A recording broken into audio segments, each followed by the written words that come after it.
Karen complained Café refused her drink, then insulted staff. The Café was a sanctuary, a cozy nook on Maple Street where the scent of roasted coffee beans mingled with the hum of quiet conversations. That morning, the sun spilled through the windows, casting golden streaks across wooden tables.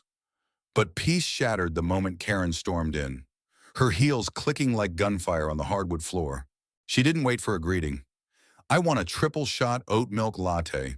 Extra foam, no sugar, and make it quick," she barked, her voice slicing through the morning calm. The barista, a young woman named Mia with a warm smile and tired eyes, nodded politely. "I'm sorry, ma'am. We're out of oat milk today. Would you like almond or soy?" Instead, Karen's face twisted, her lips curling into a sneer. "Out of oat milk? Do you even know how to run a business? This is pathetic." Mia's smile faltered, but she held her ground. "I apologize for the inconvenience. We can make it with another milk, or I can suggest something else." Karen leaned over the counter, her voice rising. "I don't want your suggestions. I want my drink. You're useless." The cafe fell silent, patrons glancing up from their laptops and pastries. Mia's cheeks flushed, but she kept her tone even. "Ma'am, I'm doing my best. We're short-staffed today." Karen's eyes narrowed. "Short-staffed? That's your excuse. Maybe if you weren't so lazy, you'd have what I need." She slammed her purse on the counter, knocking over a stack of paper cups. They scattered like leaves, and a few customers gasped. Mia took a deep breath, her hands trembling slightly as she picked up the cups. "Please, ma'am, there's no need to raise your voice." But Karen wasn't done. She thrived on the attention, her voice growing louder, sharper. "This place is a joke. I bet you're not even trained. What kind of barista can't make a simple latte?" Mia's co-worker, Jake, a lanky teenager with a mop of curly hair, stepped forward. "Ma'am, we're trying to help. Please calm down." Karen whipped around, her glare venomous. "Don't tell me to calm down, kid. You're probably still in high school, bussing tables for pocket change." The tension thickened, the air heavy with the weight of Karen's words. Patrons shifted uncomfortably, some pulling out phones to record the scene. Mia's jaw tightened, but she stayed professional. "Ma'am, if you can't speak respectfully, I'll have to ask you to leave." Karen laughed, a cold, mocking sound. "Leave? I'm the customer. You don't get to tell me what to do." The situation spiraled. Karen's demands grew absurd. She wanted a refund for a drink she hadn't ordered, a free pastry for her trouble, and an apology from Mia for wasting her time. Each word was a jab, each gesture a performance. She knocked over a glass mug, sending it crashing to the floor. Coffee splashed across the counter, staining Mia's apron. A woman at a nearby table, an older patron with silver hair and a kind face, stood up. "Excuse me," she said softly. "You're out of line. These kids are working hard." Karen rounded on her. "Mind your own business. Grandma. Nobody asked you." The older woman flinched but didn't back down. "Someone needs to say it. You're bullying them for no reason." The cafe buzzed with murmurs of agreement, but Karen ignored them, doubling down. "This place is a disaster, and you're all incompetent. I'm never coming back." Mia's patience snapped. "Ma'am, you're disrupting everyone. Please leave, or I'll call the manager." Karen smirked, folding her arms. "Go ahead. I'd love to tell them how terrible you are." Jake, now visibly angry, muttered under his breath, "Lady, you're the problem here." Karen heard it and exploded. "How dare you? I'm going to get you fired." That's when the twist came. The cafe door swung open, and a man in a crisp suit stepped in. He was in his 50s, with salt and pepper hair and an air of quiet authority. The room stilled as he surveyed the chaos. "What's going on here?" he asked, his voice calm but commanding. Mia, still shaken, started to explain, but Karen cut her off. "Finally, someone competent. Your staff is useless. They can't even make a simple drink.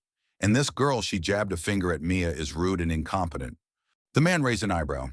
glancing at the shattered mug and the coffee-stained counter. I see. He turned to Mia. Is that true? Mia shook her head, her voice steady despite her nerves. No, sir, we're out of oat milk, and I offered alternatives, but she insulted us and caused a scene. The older woman from earlier piped up. She's telling the truth. This lady's been screaming for 10 minutes. The man nodded, then turned to Karen. I'm David, the owner of this cafe, and you, ma'am, are no longer welcome here. Karen's jaw dropped. Excuse me, you're siding with them, I'm a paying customer. David's expression didn't waver. You've harassed my staff and disrupted my business. That's not how customers behave. Karen's face turned red, her voice shrill. You'll regret this. I'll leave a 1-star review and tell everyone how awful this place is. David crossed his arms. Go ahead. But I stand by my team. They work hard, and they don't deserve this. The cafe erupted in quiet applause, patrons nodding in approval. Karen, humiliated, grabbed her purse and stormed toward the door, but not before knocking over a display of coffee beans, sending them scattering across the floor. As the door slammed behind her, the cafe exhaled. Mia and Jake exchanged a relieved glance, and David helped them clean up the mess. The older woman, whose name was Evelyn, stayed to offer words of encouragement. You kids did well, she said, patting Mia's shoulder. Some people just need to make everyone else miserable. Mia smiled, her exhaustion giving way to gratitude. Thank you. It means a lot. But the story didn't end there. The next day, Karen made good on her threat, posting a scathing review online, painting herself as the victim and the cafe as a disaster. She exaggerated every detail, claiming Mia had attacked her and the coffee was undrinkable. The review went viral on local forums, and for a moment, it seemed like Karen might win. The cafe's social media page was flooded with negative comments from strangers who hadn't even been there. Then came the reckoning. Evelyn, the older woman from the cafe, wasn't just a kind patron, she was a retired journalist with a knack for storytelling. She'd recorded the entire incident on her phone and posted a detailed account online, complete with the video. The footage was damning Karen's tantrum, her insults, the shattered mug, all laid bare for the world to see. The internet turned on her, comments poured in, calling out her behavior, praising Mia and Jake's restraint, and lauding David for standing up for his team. The cafe's reputation soared. Patrons flocked to Maple Street, leaving glowing reviews and tips for the staff. A local news outlet picked up the story, interviewing Mia, who spoke humbly about the ordeal. I just wanted to do my job, she said. I'm glad people see the truth. Jake, now a local hero, grinned in the background, his curly hair unmistakable in the news clip. Karen, meanwhile, faced the consequences. Her review was flagged and removed for falsehoods. Her social media accounts were inundated with criticism, and her employer, a small marketing firm, caught wind of the incident. A leaked email revealed she'd been reprimanded for unprofessional conduct that reflected poorly on the company. Rumors swirled that she was quietly let go, her name becoming synonymous with entitlement in the community. The cafe thrived, its tables filled with new faces and loyal regulars. Mia and Jake received raises, and David installed a small chalkboard near the counter with a handwritten note, kindness brews better coffee. Evelyn became a regular, her warm smile a fixture in the mornings. The incident faded into local legend, a cautionary tale about respect and accountability. But the question lingers, was Karen's outburst just a bad day, or a reflection of who she was? Did the cafe do the right thing by banning her, or should they have given her a second chance? Share your thoughts.